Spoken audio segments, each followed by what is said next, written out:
Hi there, I'm Dura McDermott and you're watching Dukascopy TV today. Well, we have plenty of data coming out of the US this week and we have Jean-François from MJT in the studio. Welcome, Jean-François. Hi, Darren. Thank you for having me back.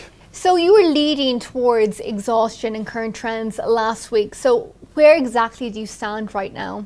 Okay, well, pretty much the same. I still think we're getting towards the end of a leg on most assets. It's not a long-term intermediate top, but it should have a few weeks of consolidation following it. And I just wanted to have a look at the long-term picture today and just bring us down to what's happening then on the hourlies. Okay.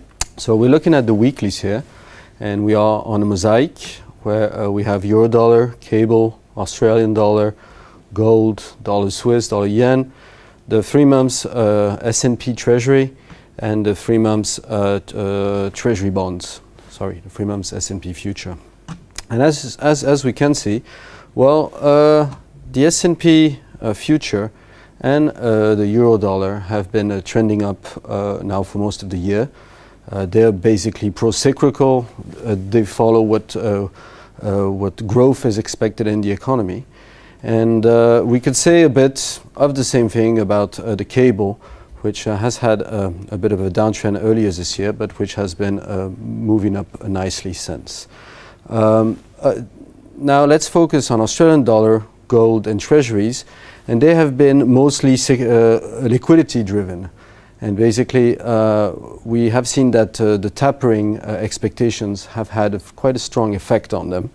And the question is now that Mrs. Yellen has been appointed, now that we had the shutdown, the tapering discussion is less actual, and maybe the trends are starting to reverse up.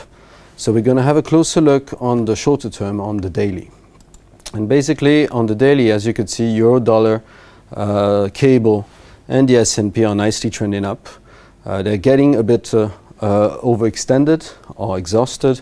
As you can see with the euro dollar, there's a bit more to go in terms of targets, but our envelopes are touching each other and our risk index is slowly in the red.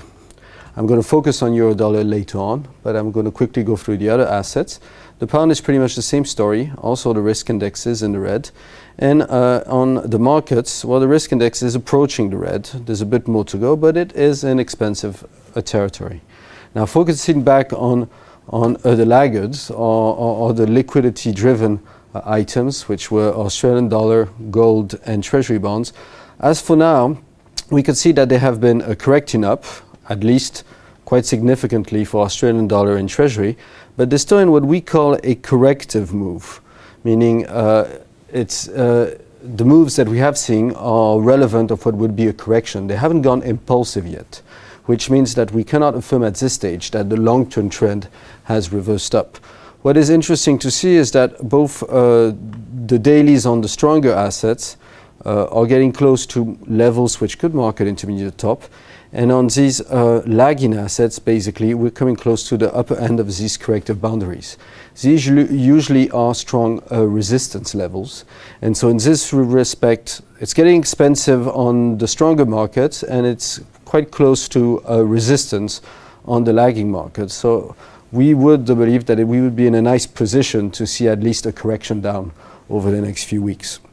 Now, if we look at the hourlies, we're going to try to assess when this correction could actually happen.